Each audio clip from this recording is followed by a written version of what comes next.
Stewart-Haas Racing has been on the decline, and rightfully so, many have covered it, including myself, and we've covered it to the point that I'm pretty sure everyone knows and will look at it. And they're almost always looking at the Tony Stewart side of this thing. Yes, it is Tony Stewart and Gene Haas, but everyone is looking at Smoke because he is the big figurehead. But what about the Haas side? Originally, Gene Haas came to NASCAR as an associate sponsor for Hendrick Motorsports, and they wanted more. They wanted more entering 2002, so they rented a shop from Hendrick Motorsports, had a loose technical alliance with the team, and operated the team from that small shop.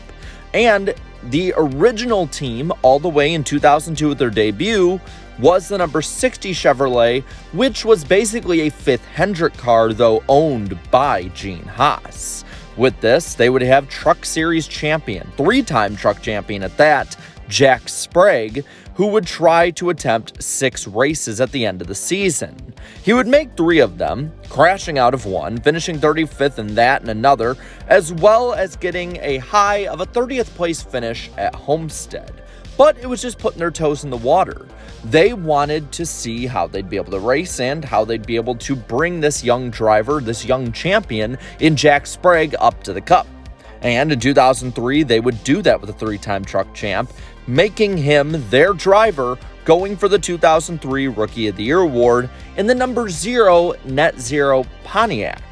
Yes, an odd change, seeing how they started out as basically an affiliate to Hendrick Motorsports. They'd still keep a loose technical alliance with the team, but drive a Pontiac instead. And it started well, with a 14th place finish in the 2003 Daytona 500. Except, it would only get worse. In 18 starts, they wouldn't even have a top 10. That 14th at Daytona would be the highest finish, with 4 DNFs and a 31st place basically average finish. 4 of those DNFs, though, coming from crashes. The team would release Sprague halfway through the season and fill in the car with different drivers like John Andretti, Jason Leffler, and Ward Burton throughout the rest of the season. Burton jumping over for the last 4 races after Scott Wimmer would be put in the 22 for Bill Davis Racing.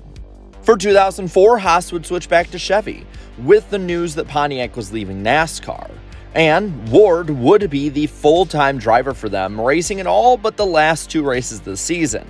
After a 17th place finish in the Daytona 500, the team got their first top 10, a 9th place run at Rockingham in the second race, which would put them 9th in the point standings and in the currently new formed chase for at least a week.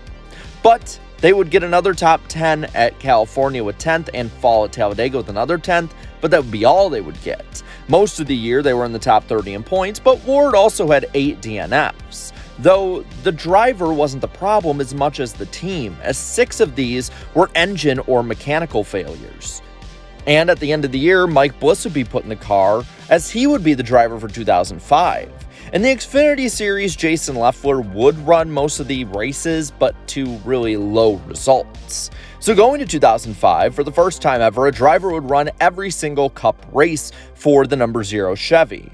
And Bliss started 2005 with 4 top 20 finishes in a row and 13th in points after the 4th race. It looked like maybe they'd take the next step. Despite a 9th at Pocono and a season-high 7th at the Bristol Night Race, though, Bliss had 8 DNFs. 6 of these, though, were crashes, and they had 4 in the last 9 races. Coming home in the 28th position in points, it was clear now the driver was the issue more than the team, and they would let go of Bliss heading into 2006. In 06, Jeff Green would jump aboard the rebranded number 66 Chevrolet. And with it, they would bring Best Buy and a couple other sponsors along, having their DNFs going from 8 to 4 and finishing again 28th in points with 2 top 10s to end the year, those being at Talladega and Martinsville in the chase.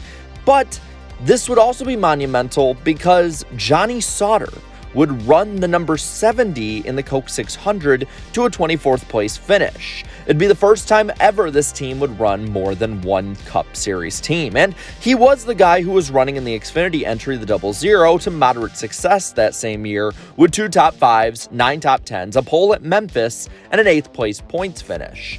So, going into 2007, they would have no Xfinity teams, but take the next step in the Cup Series, becoming a full-time multi-car team with 2 full-time Cup Series teams. You had the 66 with Scott Riggs now, with Best Buy still a sponsor, and that would be the first 32 races for the team, with Riggs in that car.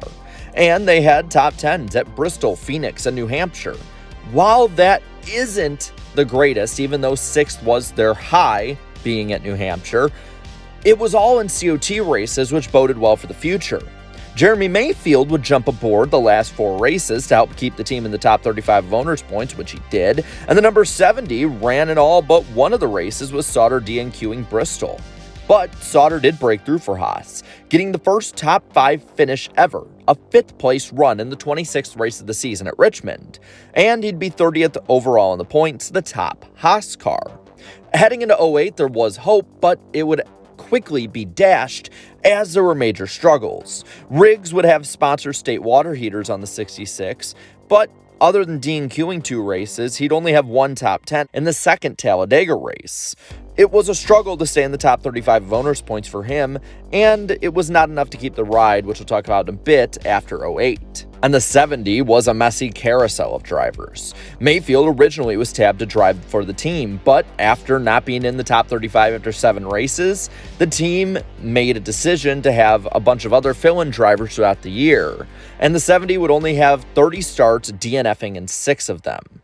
But the big news from 2008 came from, well, halfway through at a press conference that Gene Haas held at Chicagoland Speedway with Tony Stewart, where the two would go in on a 50-50 partnership and ownership deal of the newly formed Stewart-Haas Racing.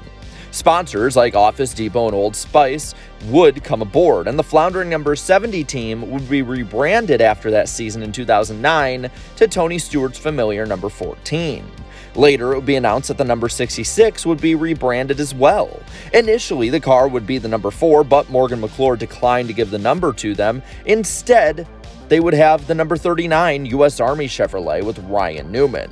Though this car would end up being the number 4, driven by Kevin Harvick in 2014.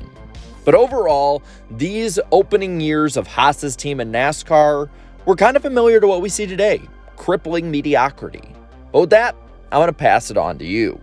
What would Haas have looked like, or would they have even stayed in NASCAR without Tony Stewart?